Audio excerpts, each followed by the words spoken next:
Why, hello. This is the Making of Five Leaves Left by Nick Drake vinyl box set. Indeed, let's see, it's vinyl edition. Bit late with this one, but hey, better late than never.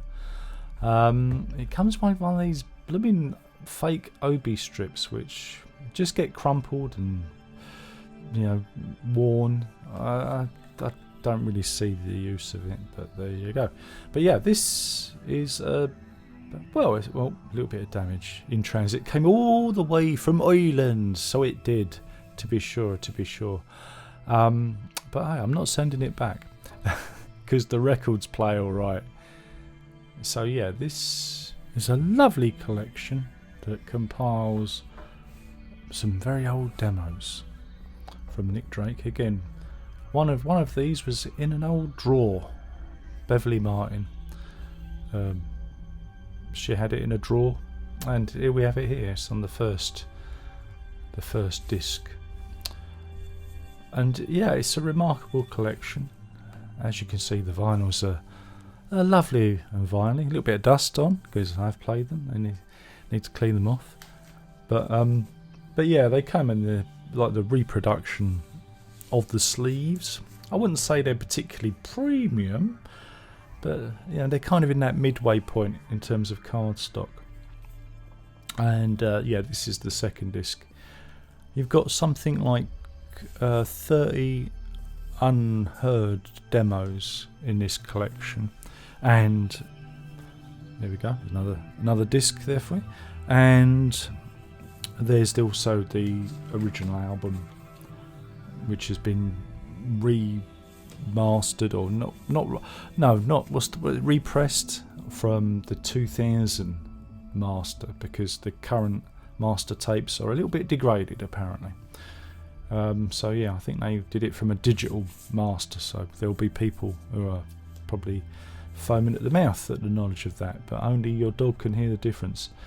But yeah, so yeah, you've got all these lovely bits of vinyl to listen to, and I must admit it does give the whole set a lovely ambience to hear it on the vinyls. And yeah, this is the album itself. Again, it's a reproduction of the original. It's a gatefold sleeve. So yeah, and they've got one of these fake island anti-static sleeve. That's what they used to be like in the old days. They used to be blue with a like a PVC lining, and now they've kind of reproduced it on card with the Pink Island label there, the old Pink Island label, before they actually had an island on it, if you know what I mean. So yeah, that's that. And you've also got a lovely 60-page booklet, and this has got a very interesting texture in it. It's like wallpaper. Look, I don't know if you can see that. It's pitted. It's got a kind of little pit marks in there. So so it's a lovely little book. Shame it wasn't hardback. That's or the cover was a little bit more solid. Higher grade cardstock. Because it's a bit floppy. I like more like coffee table books. This is more like a coffee table pamphlet. So yeah, there's a write-up of how the box was put together, the people involved, memories of recording the tracks. Again, it's very, very detailed, very well put together. It's taken 9 years. They reckon 9 years to compile all of this. So yeah, you've got something to read if you want to know the ins and outs of it. And as we go further through this, you'll see it is particularly detailed for those people who like to know really the ins and outs of a gnat's arsehole. It gives you that detail. For here, as you can see, it breaks down every track and who played, who was the engineer of every song featured on this, so you know exactly what's what. It's very, very detailed. But again, they've done a great job of preserving this, and it's one of those few box sets that I think is a very valuable record of the time. So yeah, and these are all the master tape boxes that these were taken from, all the various tape boxes. So if you want to see what those look like, I don't really understand why you'd care, but they're there for you, and you can see Nick Drake's handwritten lyrics, so you can sing along.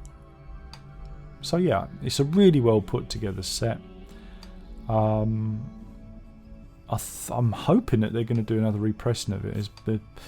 They're saying that, again, I'm saying this, but this will be rendered historical if you're watching this in the future. But the first slot of this sold out really quickly, and I had a bit of a hard time getting this myself. So, but I think there might be a second pressing of the vinyl edition. CD, I think you can still get. But yeah, and of course there's the 5 leaves left that you used to get. There was a little warning in a Rizla packet. Rizla are cigarette papers, and it would warn you when there were 5 leaves left in the packet, so you could purchase some more. And that's where the title of the album comes from, 5 leaves left. Though I always like the idea that it's referring to autumn and a tree. You know, there's 5 leaves left on the tree. You know, that's me being more fantastically minded, but it's the Rizzlers that the real reference. But yeah, what you've got on the cover, I forgot to mention this, is as you take the albums out, each sleeve is slightly different. You're not going to notice it. The window slightly goes from open to shut. Yeah, see? And it's ajar. On the original album, it's slightly ajar. And so it goes from being wide open to half ajar to shut. So there's little animation there in the little window, in the little cut-out sleeve, in the little die-cut box. There's an animation. So anyway, thank you for watching. My name's Darren Locke. This has been the Making of 5 Leaves Left by Nick Drake. Prog on.